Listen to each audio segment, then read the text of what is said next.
Hi guys, welcome back to CRYPTID'S Den. Every time you come back, it reminds me why I started this in the first place. To connect, to share, and to hold space for stories that linger long after the screen goes dark. Life has its weight, and we all carry it differently. But somehow, showing up here, together, makes it feel a little lighter. Thank you for being part of this. Let me know where you're watching from. And if you haven't yet, hit that subscribe button and share your thoughts below. You matter here. Now, let's get into it. Have you ever believed a creature, not human, not monster, once hugged my grandparents like a child saying goodbye to its parents? No newspaper ever covered this. No book dared to print it, but I have to tell it, because if I don't, who will believe he ever existed? In the summer of 1944, after a violent storm ripped through the mountains of Laurel Shade, West Virginia, my grandparents didn't just encounter Bigfoot. They took in a Bigfoot child, scared, wounded, unable to speak, but able to love. He wasn't a beast.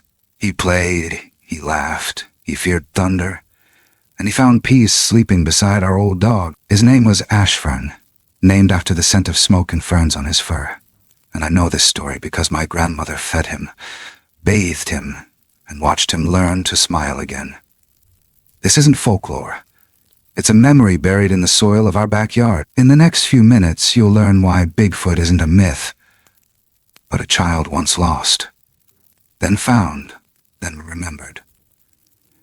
You'll see why my grandparents never called him a monster, but family. Ashern lived with them, played ball, stood upright using a broken broomstick, and slept beneath the plum tree. One foggy morning, he walked back into the forest. By choice, not fear. 3 years later, my grandmother saw him again. Taller, leaner, but with the same amber eyes filled with gratitude. So I'm telling this now, not to prove he was real, but to remind the world he was here. He was loved, and sometimes the truest stories are the ones we whisper by firelight, afraid no one will believe. It was the kind of morning that feels like the storm never really left, just backed off a few miles to catch its breath. You could smell the metal in the air, that leftover scent of lightning and broken trees. The sky hadn't decided yet whether it was done being angry. It hung low and yellow over Laurel Shade Ridge, thick with heat and hush. I was out by the cistern, elbow deep in rusted pipe. The damn thing always acted up after a big blow, and last night's storm had been one for the books. June said it shook her boots off the floor. Brinzy, our old shepherd mix, wouldn't come out from under the table for hours. Anyway, I was fixing the feed line when I heard the knock. Not loud, just deliberate. I stood up slow, wiping my hands on my jeans, and saw them. 2 figures on our porch, barely more than silhouettes in the gray light. The man looked mid-30s, lean and sunburned, like he hadn't slept indoors in weeks. The woman beside him wore a ripped cardigan that hung off one shoulder. She kept shifting from foot to foot, arms tight around herself like the world was still shaking. Their eyes were hollow. That's the first thing I noticed. Like the storm had taken something from them it wasn't supposed to. June met me at the door. She's always faster than me, no matter what. Used to be a nurse in Korea. She doesn't move quick, but she moves right. All right? She asked. The man licked his lips. We're sorry, sir, ma'am. We just need some water. Our truck died near Mossfern. We walked all night. Mossfern, I asked. His eyes jumped to mine. It's gone. June and I looked at each other. I felt the air change right then. Not cooler, just thinner. Like the truth was too big for the porch to hold. The woman spoke next. There was a something, not like wind, something else. The sky went black. Houses just folded in on themselves. We saw people. She stopped.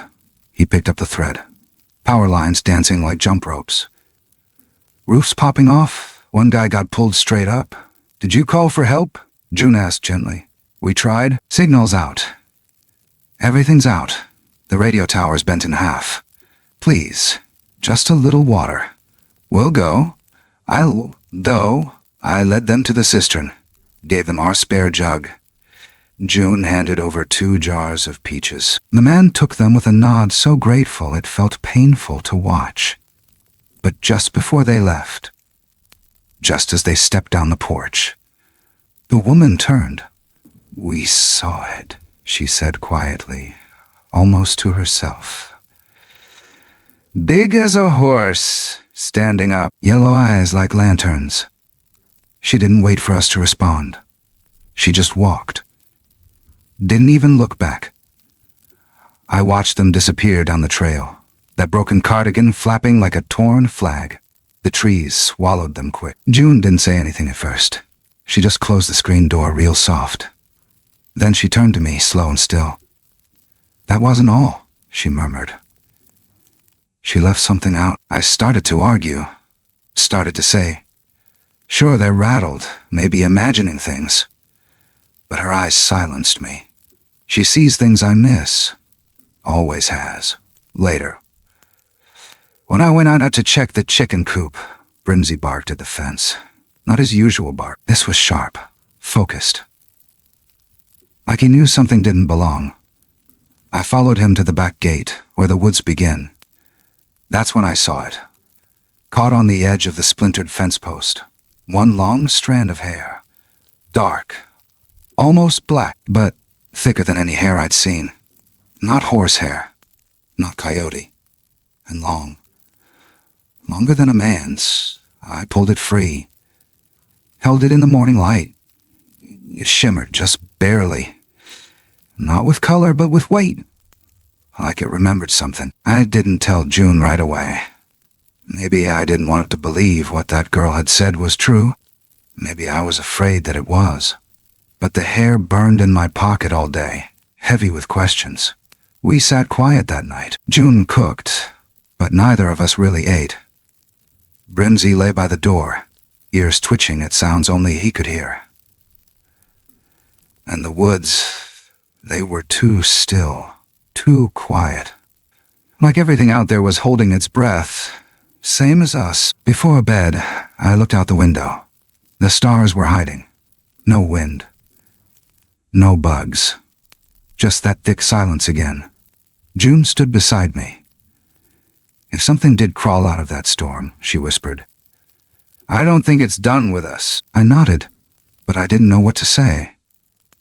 We went to bed with the doors locked, the dog curled at our feet, and the sound of our own breathing loud in the dark. But sometime near dawn, just before the birds would usually start singing, Brimsy growled low in his chest.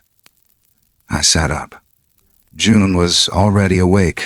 We didn't speak, just listened. And in that stillness, far off, too far to be real, yet close enough to feel, I swore I heard it. Not wind, not branches. Breathing, something breathing. Slow, ragged, like it had been running for a long, long time and had finally stopped. That's when I knew. The storm hadn't passed us. It had left something behind. And it wasn't done crying. It took us nearly an hour to saddle the horses and pack up what little gear we thought we might need. Blankets, a small first aid kit, canned peaches, and a crowbar. June always brings the crowbar. Said it saved a man's life once in Korea. So now it's like a holy relic to her.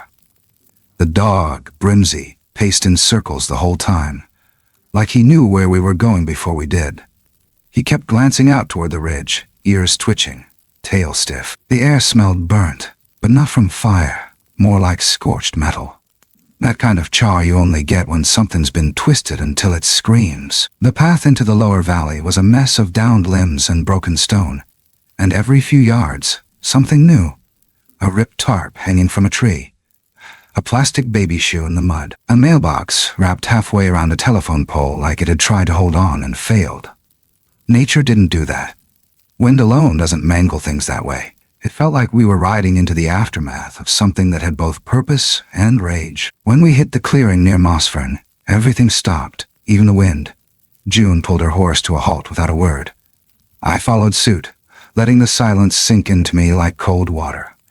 Brimsy growled once and went quiet, hackles raised, head low. Around us, the land looked peeled open. A barn had collapsed inward like a stomped-on box. Fence posts were snapped like twigs. Sheet metal dangled from treetops. I saw a cow, bloated and stiff, caught in the branches of an oak 5 feet off the ground. We dismounted and started picking our way through the wreckage. Flies buzzed but didn't settle. Too hot, too raw. I caught June glancing at the treetops more than once, as if expecting something to come crashing down from above. About a half-mile in, down by the base of the hollow where the creek used to run, we saw the patch of upturned dirt. Mud and rock churned like something massive had rolled through it, or maybe crawled. Whatever left those tracks hadn't walked. It had dragged itself, clawed itself forward. One deep trench on either side, like elbows had done the work. I knelt to look closer. The soil was still damp. Something big had been bleeding. You could smell it. Brimsy barked once, short and sharp. June's hand grabbed my wrist and pointed. There, just under the shade of a crumpled pine, was something lying still. At first I thought it was another body, maybe human, maybe not. Hard to tell from the way it was slumped. Grayish fur, matted and soaked through. Arms too long for any man I'd ever seen. The back was rising and falling, barely. I took one step forward and June stopped me. "Wait," she whispered, voice tight. "Something's watching." Then I saw it. Just to the left of the big one, maybe 10 feet away, tucked under a mess of broken limbs and vines, was a smaller shape. Smaller, but not by much. Its eyes caught the light first. Golden, wide, locked, straight onto us. It didn't move, not even a twitch. But I could hear it. Breathing like it hurt to do it. Shallow, wet, not fear. Exhaustion. June moved before I could, stepped over the fallen trunk like she'd done this before.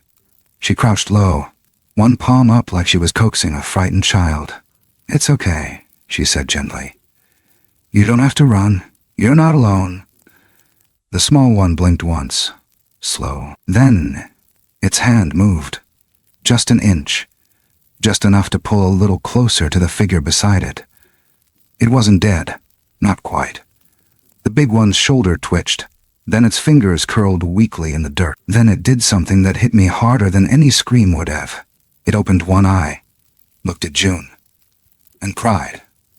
Not a sob, not a howl. Just a single tear, sliding sideways into the dust. June's breath hitched. She looked back at me, her whole face open, raw. "It's crying, Elias," she said. "It's not some monster. I couldn't move. My boots felt cemented into the earth. It's crying," she repeated, softer now. "Anything that can cry, can love." She reached into her bag, pulled out the canteen, and set it down gently beside the smaller one. It didn't reach for it, but its eyes flicked toward it. Then back to June. I remember standing there, heart thudding like I was 20 again and back in a foxhole. Only this time the thing in front of me wasn't a threat. It was broken, lost, dying maybe, but not evil. Brimsy crept forward, tail low, ears perked. He didn't bark, just sat down 3 feet from the little one and stared. That's when I realized. The dog wasn't afraid. We spent the next hour doing what we could. I used the tarp to fashion a makeshift stretcher. The little one, he was lighter than I thought, but solid. Warm. Too warm. Fevered, maybe. His breathing stayed shallow, rasping. June kept humming under her breath as she worked, some tune I didn't recognize, but felt older than the trees. The bigger one never moved again. When I touched its neck, it was cold. Eyes still open, mouth slack. It died protecting the smaller one, died curled around it. We wrapped it as best we could in a thick wool blanket and marked the spot with stones. Not a burial, but something. June whispered something over it, words not meant for me to hear. Then we turned back toward the trail, toward home. The ride back was quieter. The storm had moved on, but the silence it left behind had teeth. That night, June sat beside the cot we'd set up in the barn, just watching him sleep. His chest rose and fell like he was learning how to breathe all over again. Brimsy didn't leave his side once, not even for food. I lay awake long after the house went still, listening to the woods, listening to that slow, struggling breath. It was the kind of sound that doesn't fade easy. It stays with you, like it's still breathing somewhere, waiting, watching, and somehow still hoping. We didn't name him right away. That felt wrong, like slapping a label on something we barely understood. But by the second night, we needed something to call him besides the boy, or the little one, or hey. June was the one who said it first. Ashern. She said his fur smelled like burnt wood and wet moss, like a campfire left to smolder in the rain. It suited him more than we expected. He was still unconscious most of the time, breathing ragged, mouth slightly open, eyes fluttering behind shut lids like he was running in his dreams. The fever came and went. June stayed beside him through most of it, wiping his face with cool cloths, murmuring to him like he could hear. Sometimes I caught her humming that same old melody from the hollow. It didn't have words. Not anymore. Just rhythm and memory. We made a bed for him in the old horse stall. Brimsy kept watch like it was his job now.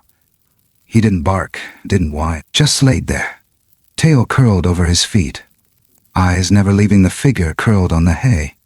On the third day, I went back. I needed to do something with the mother's body. It wasn't right just leaving her there, half buried in dirt and sorrow. I left early, just as the first light started pushing through the trees. Didn't tell June. She wouldn't have let me go alone, and I think part of me needed to be alone. The ride was quiet, like the woods remembered what happened and didn't want to disturb it. But when I reached the clearing, she was gone. Not just gone, vanished. No blood, no blanket, no scent. The stones we placed were scattered. The ground was marked, though. Drag lines, deep and wide, leading away from the hollow, through the brush, up toward the northern ridge. Rocks overturned. Trees scraped. Something massive had carried her off. Not an animal. Something with intent. I didn't follow far. My gut twisted too hard. Whatever moved her hadn't done it in panic. It moved like it knew the terrain. Like it had done this before. When I got back, June met me at the gate. Her eyes told me she already knew. Ashern had woken up. Not fully. Not lucid. But his eyes were open. Wild, scanning everything like I'd been dropped into a world he didn't recognize. He thrashed, tried to stand, knocked over the pail of water and nearly broke his arm against the stall rail. Brimsy barked for the first time since the storm, short and sharp. June tried to calm him, arms raised, voice steady. But it was like he couldn't hear us. He screamed. It wasn't a human scream, not exactly. It was sharper, layered. Pain and confusion and something deeper. Something old, like his body remembered something before his mind could. He backed into the corner, chest heaving, mouth open, teeth bared. Then his knees gave out and he collapsed. June didn't move. She just whispered his name. Ashern, like it might reach him. I stayed at the door, not wanting to spook him further. Then Brimsy did the strangest thing. He walked straight into the stall. No hesitation. Just padded in, sat down a foot away from Ashern and didn't move. Ashern's eyes locked on it, still breathing hard, still shaking, but not screaming anymore. Brimsy lay down slowly, then stretched out his front paw, just enough so it crossed the space between them. Ashern didn't look at us. He looked at that paw. Then, as if testing whether the world would let him, he lifted his own hand, thick fingers, dark fur, trembling, and touched Brimsy's ear. He didn't pet him. Not exactly. It was more like remembering how. His fingers grazed the fur and paused. Then he exhaled. Not a sigh, not a cry, just breath. Like he'd been holding it for days. He said something then, not a word we understood, just a sound. Voo, voo, he said it twice, then curled into himself again and slept. We wrote it down later, phonetically. June kept repeating it under her breath, like trying to match it to something familiar. It didn't fit any language we knew, but it felt like a name, or maybe a plea. That night, while June watched over him, I sat on the porch with a notebook, drew what I could remember. The markings on his arm, the lines in the dirt back where we found them, the way the trees leaned in toward the ridge, unnaturally bent. I flipped to an old sketch from years ago, one I hadn't looked at in a long time. It was of our boy, Owen. He'd drawn a picture when he was 10, just pencil on notebook paper, a creature in the woods with round eyes and a swirl on its hand. He swore he saw it near the stream. We told him it was a dream. I traced the swirl now, looked back at Ashern. The same mark right there on his wrist, faint but exact. The memory hit hard, the sound of Owen's voice calling for his mama in the middle of the night. The way he'd whisper to the trees like they were listening. And the day he disappeared. Still burns in me, still keeps me awake some nights. Ashern made that sound again in his sleep. Voo.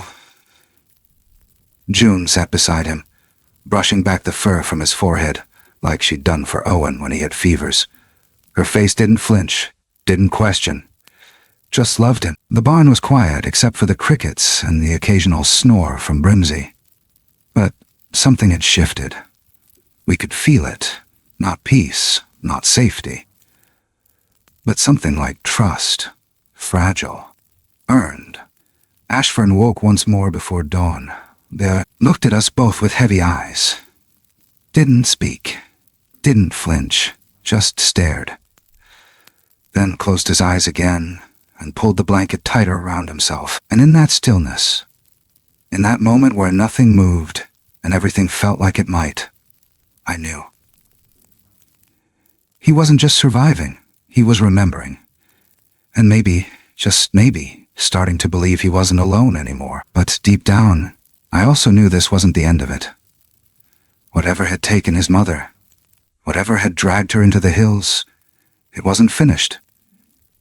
It started with the way he moved. Or didn't. Every time June or I stepped into the stall, he froze. Not the kind of stillness that comes from fear, but something deeper. Like he believed movement made him vulnerable.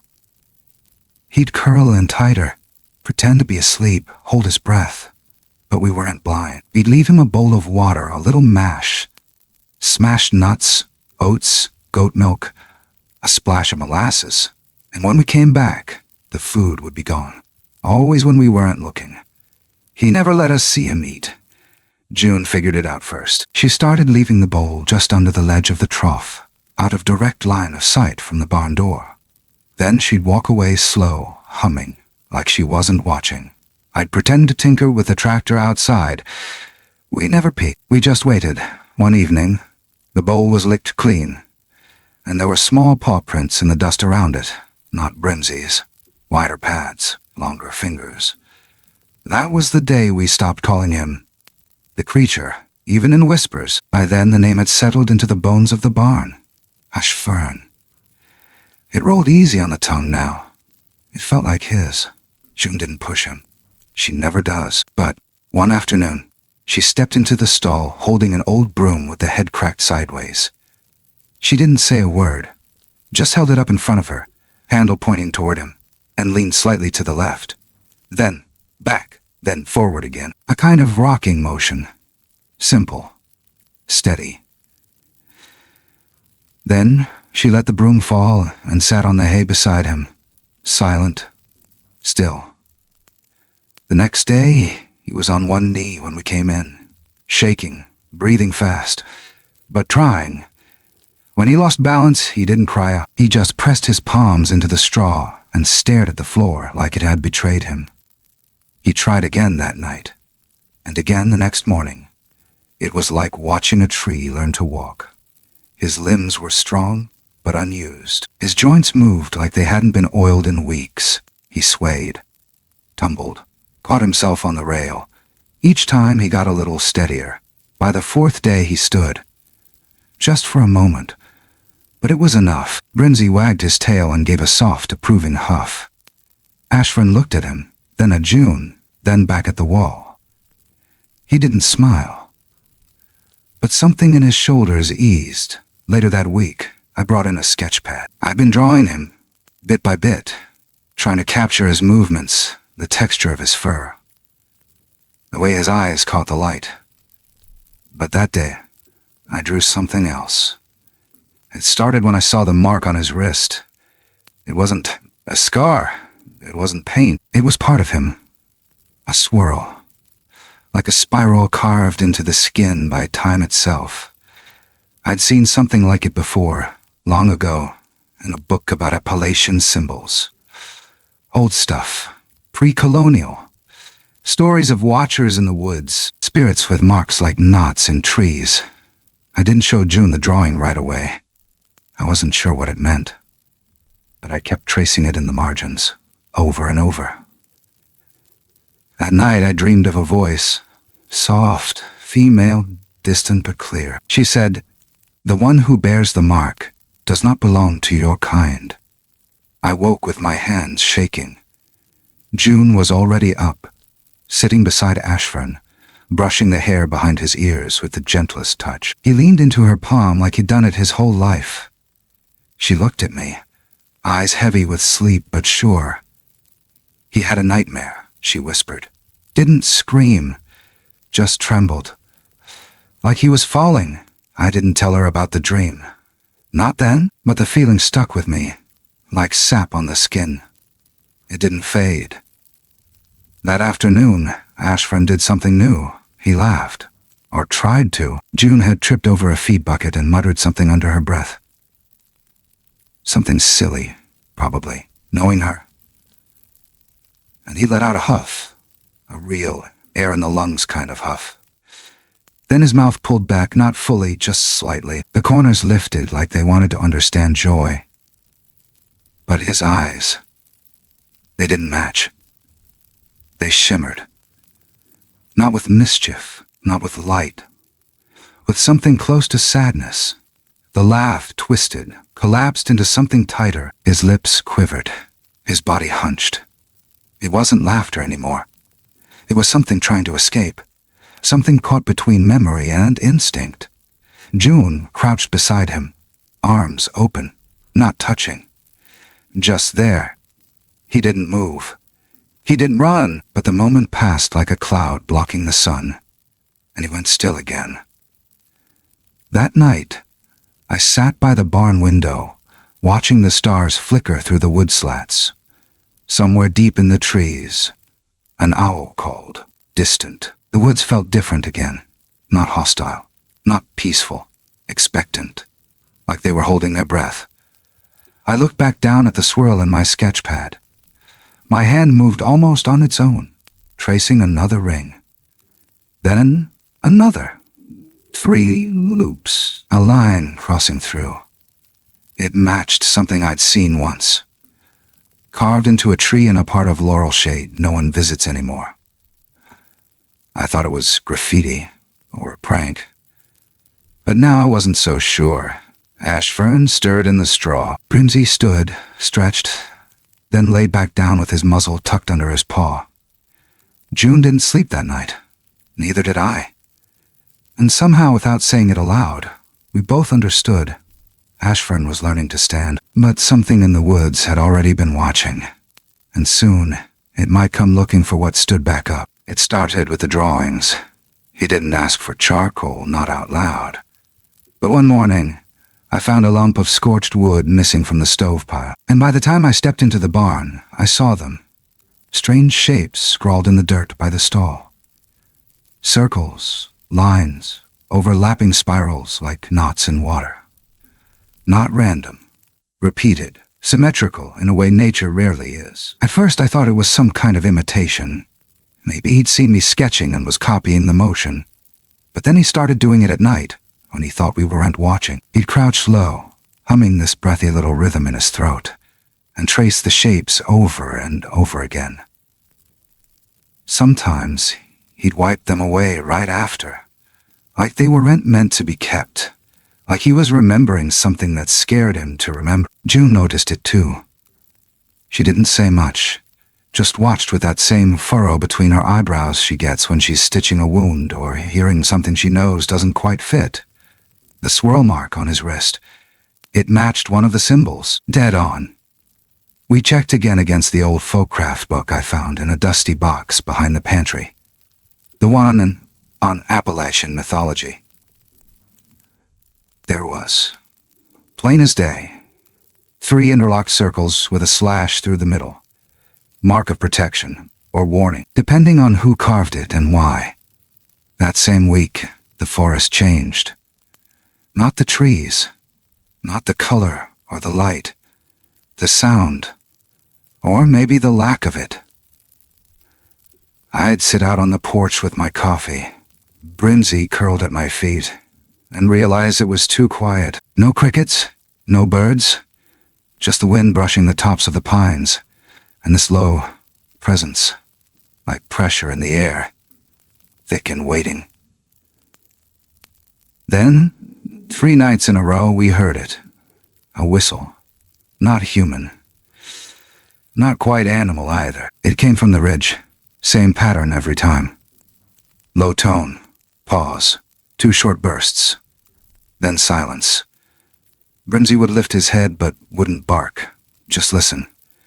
Like he understood it better than I ever could. The first night it happened, I stepped out with a flashlight, aiming it toward the trees. Nothing moved.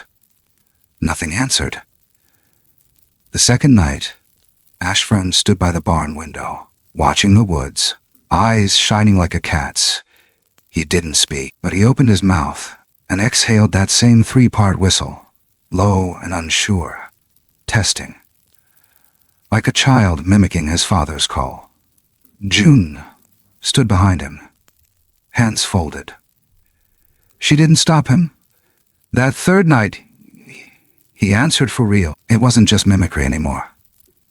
He stood in the middle of the yard, chest forward, legs shaking but holding. He tilted his head to the side, cupped one hand around his mouth like I've seen elders do at tribal gatherings, and blew a slow, aching whistle. Exactly the same as what Wade heard from the ridge. The woods went dead still. I mean it, like time cut out, like the trees themselves held their breath. I swear I felt something shift out there. Not come closer, just lean in, like whatever had been calling was now listening. June didn't blink. I saw her hand tighten on the railing, but she didn't speak.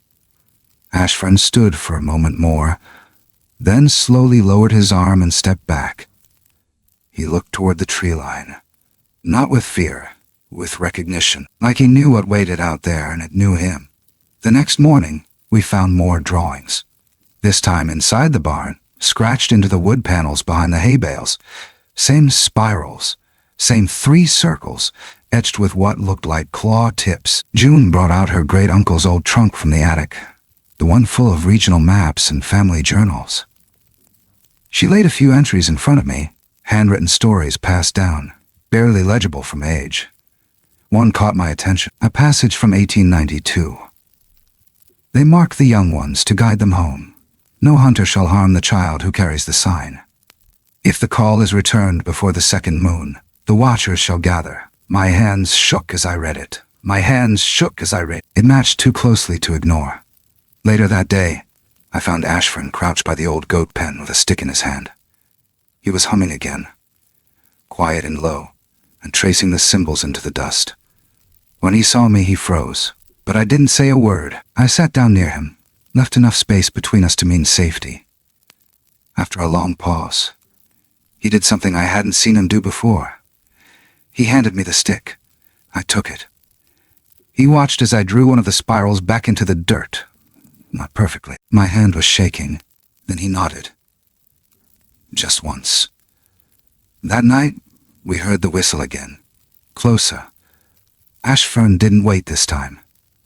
He rose from the cot, walked straight to the edge of the barn and answered, louder, clearer, no hesitation. And this time, the call came back not once, but twice.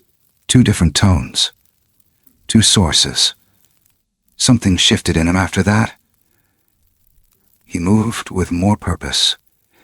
He looked us in the eye more often. He wasn't as quick to hide when a branch snapped or when Brimsy barked at a raccoon.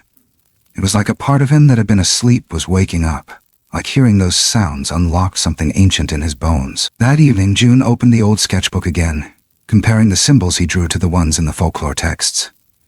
She held up the spiral and slash again and whispered, "These weren't meant to scare people. They were meant to warn us, or maybe protect us." I nodded, but I couldn't shake the feeling in my gut.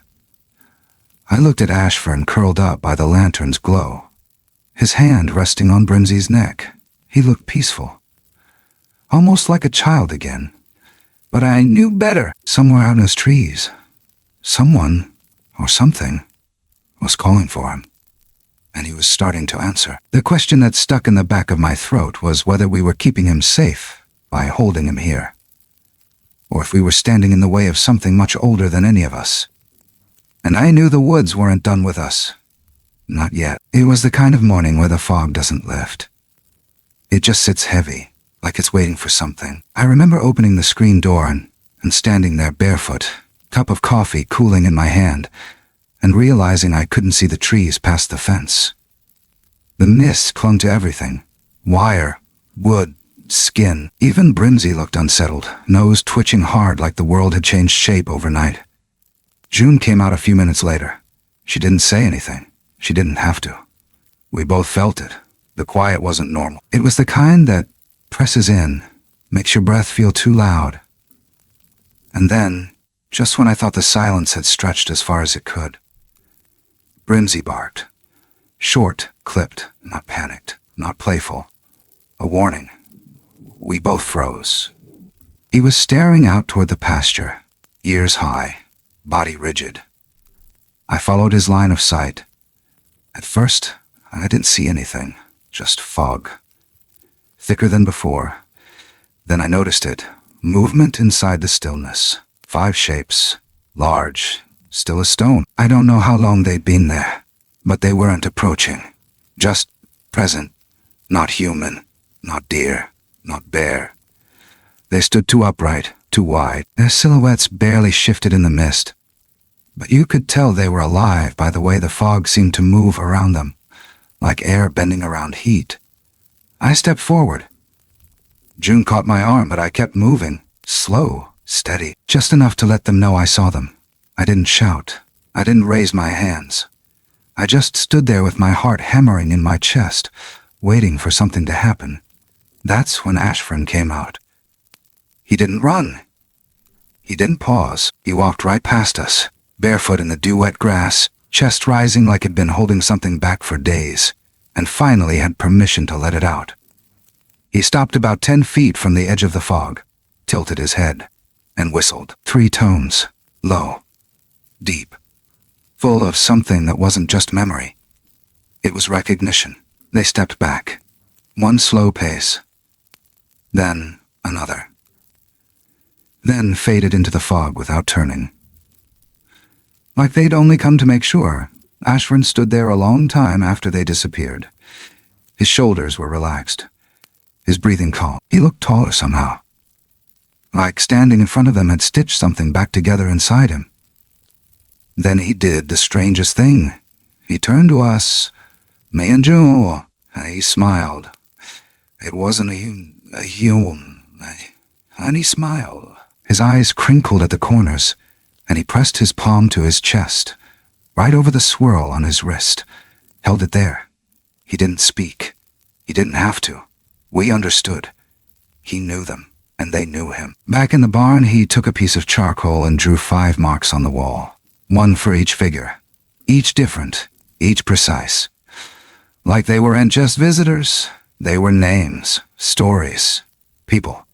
I didn't ask who they were. I already knew. They were his. Later that afternoon, I went out to chop some wood behind the shed. I hadn't used that side path in over a year. Not since I lost my favorite flannel shirt hiking the upper trail.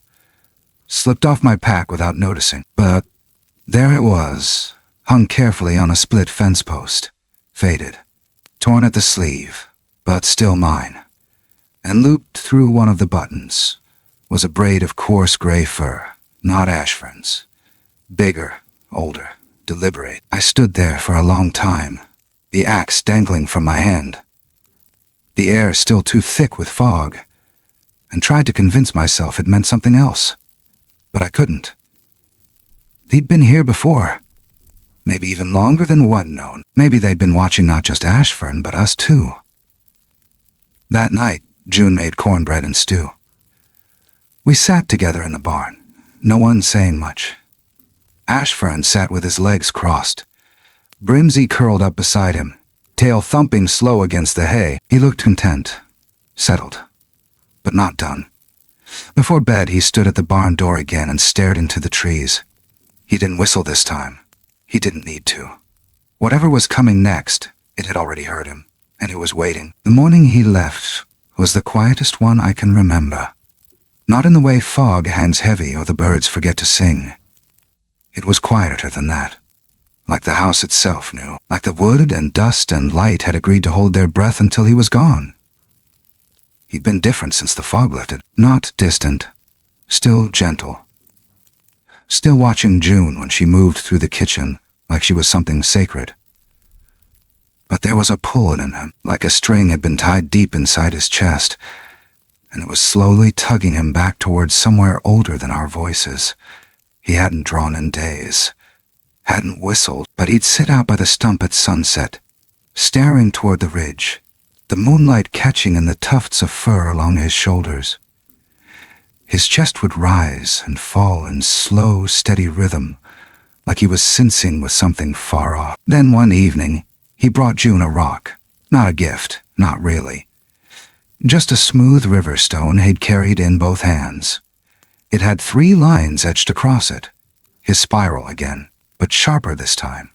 Final. He set it on her lap, placed his palm against her cheek, and pressed his forehead to hers. And then he inhaled. Deep. Slow, like he was taking her with him in memory. She didn't cry, not then. That came the next morning, when I found him standing by the back door with Brimsy at his feet, holding that old rubber ball, the one June gave him back when he first started to smile. He didn't throw it, just held it for a long time, staring down like it still had warmth in it. Then he looked at Brimsy, and for the first time in weeks, he spoke. Not words we knew, but something full of tone, familiar, like a goodbye. Brimsy sat up, ears forward, tail thumping once. Then Ashern knelt. Gently, he placed the ball on the ground by Brimsy's front paws. Not tossed, not rolled, offered. That's when it hit me. He wasn't leaving because he was lost. He was leaving because he was found. He stood again and walked over to June. She'd braided her hair that morning. Hadn't done that since before the storm. He reached up and touched the end of the braid, closed his eyes, and breathed her in like scent was memory. She held onto his hand, longer than I think he expected. Pressed it to her heart, he let her, then walked him down to the edge of the ridge. We didn't talk much. Nothing to say that hadn't already been said in silence. The sun was barely climbing, light still peach and blue at the edge of the hills, and there they were. 3 figures standing still just beyond the pine brake. Massive, unmoving. One leaned on a crooked staff. Another wore something across its chest. Hide, bark, I couldn't tell, but the third one stepped forward, taller than the rest. Wide shoulders. Eyes low but not threatening. This one raised a hand.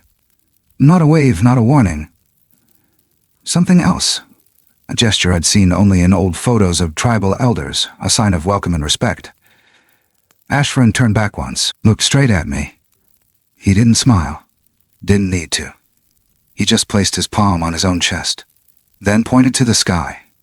I followed his gaze and saw it, the sliver of moon still hanging pale in the dawn just over the ridge. The same shape he'd drawn on the stall door a dozen times before he ever stood upright.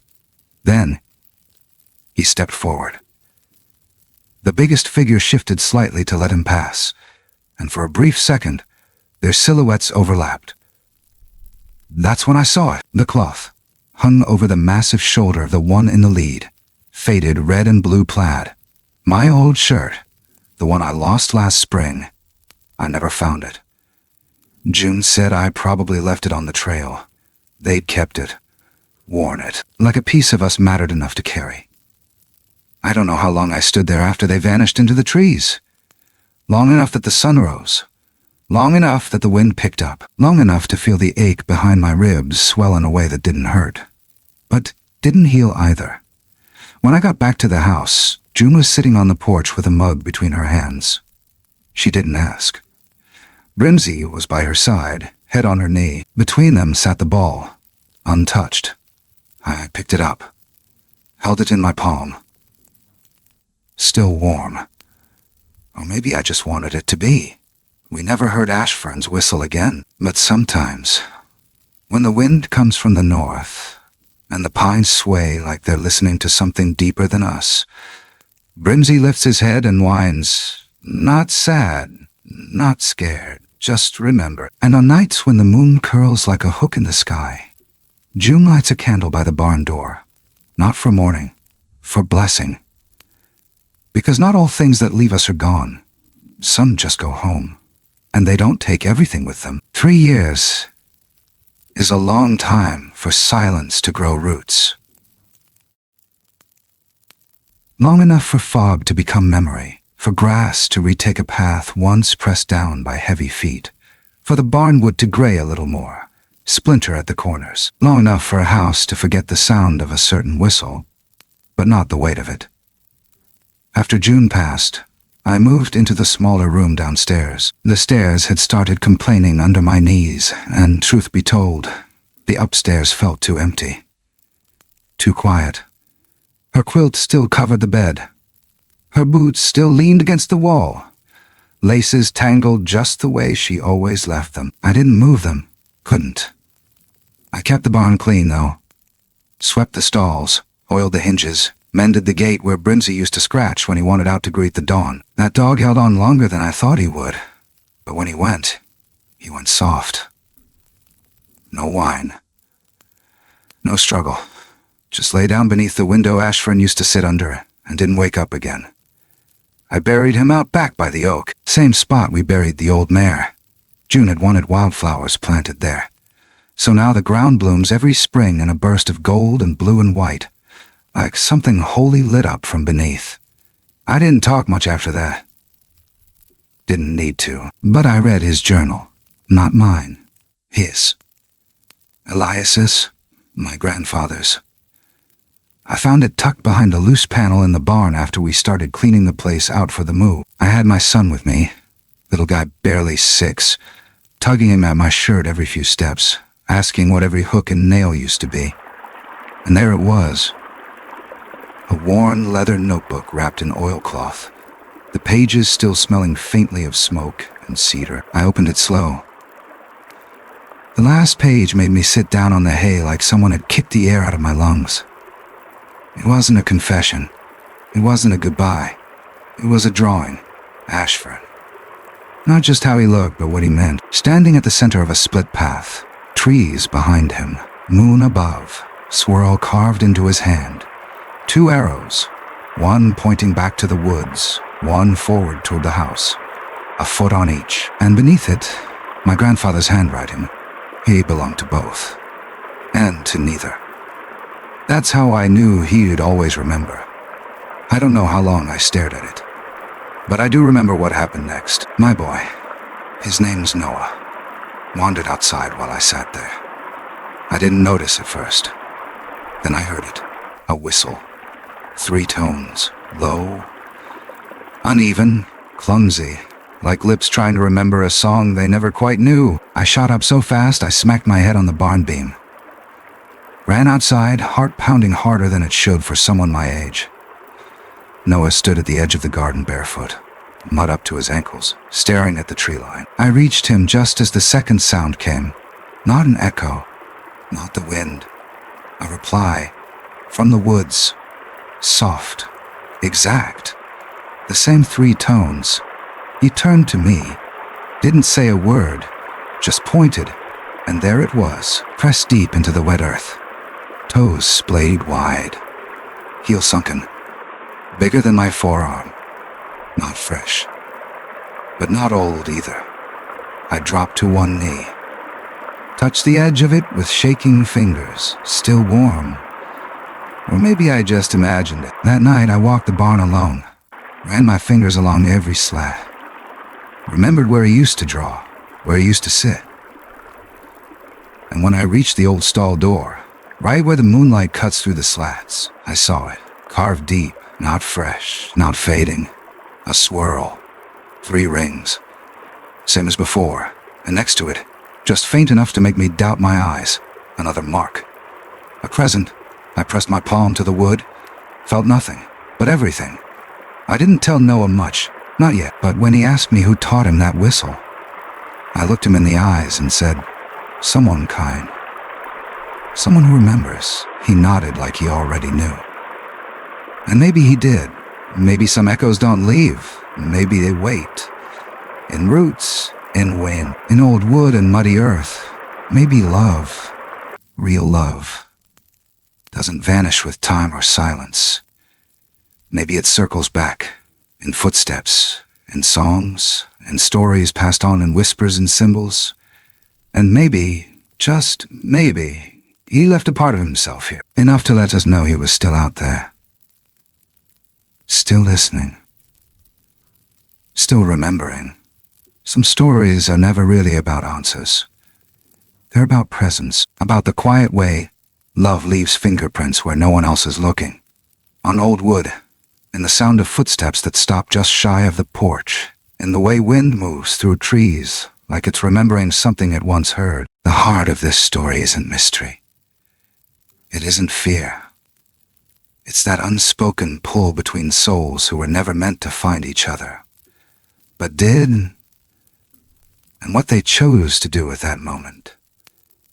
Sometimes, connection doesn't need a name. It just needs to be real.